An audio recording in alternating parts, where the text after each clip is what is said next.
Political and culture and ideology are two different things. They're closely related. Let's define things first. Political culture is a widely held set of beliefs by all people within a polity. So thinking about American political culture, what are the things that all Americans can commonly agree about our politics or about our political system? A couple features of American political culture: a belief in liberty. People are free. They should be free. The government's there to protect freedom. Individualism, that people can solve the problems on their own. They're not always reliant on government to solve problems. Equality of opportunity more so than equality of result. And that's kind of there's a conflict between equality and liberty. Like, how do you give people complete freedom when knowing that freedom sometimes can create winners and losers? And how do you also give people kind of equal access to the riches of the country or of the resources of the country while still not restricting their freedom? So that conflict is played out every day in politics at every level of government in the United States. We have a belief in democracy, that citizens control the agenda. Civic duty, people have a responsibility to each other and to the polity. A distrust in government, that government's really not going to be successful at solving problems, that people will.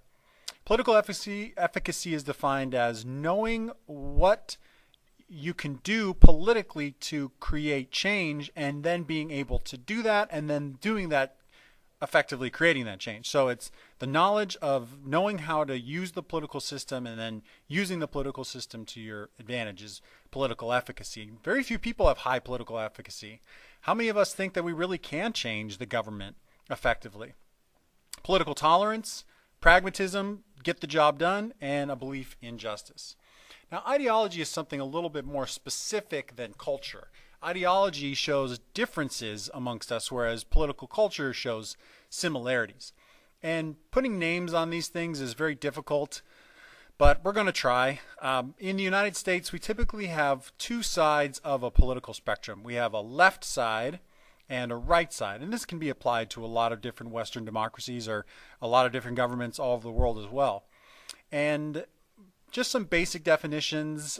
They don't always work. You're going to find tons of exceptions, but I want to zoom in on each of these sides to sort of take a look at what are some of the key features to them. So let's start on the left side first. You can pause the video now and read. So we have on the left a belief in labor, Democrats, communists, although in the United States they're typically, Communist Party isn't very successful. That government's there to interfere with society and social lives, fair trade, supporting the workers, giving people personal freedom. Economy should be regulated, taxing and spending, community-based ethics. What is the family? The family is nurturing parents, providing nurturing children, giving them an education.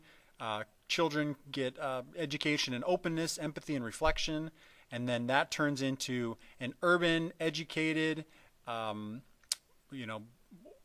white-collar elites, and their beliefs about things like religion are unconventional or not organized.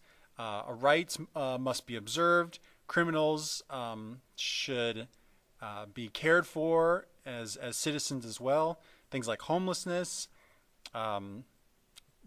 Homeless persons are victims of an improper system. Protecting minority rights, supporting gay rights, supporting abortion rights. Typically don't favor war, don't favor tax cuts, do favor same-sex marriage. Yeah, take a look at this.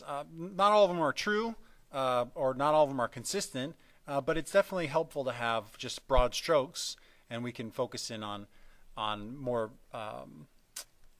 special parts later. So here's on the right, more Republicans, conservatives, nationalists, a focus on the individual, economic freedom, support for employers, free trade with other countries, don't tax and spend, don't deregulate the economy, don't interfere with society or people's social lives. The status quo is social progress. We're trying to conserve traditional values, trying to conserve traditional beliefs about the economy. Within the community, they create the morals. The family is there to help kids to become self-reliant. When they're self-reliant, they build up morality and discipline.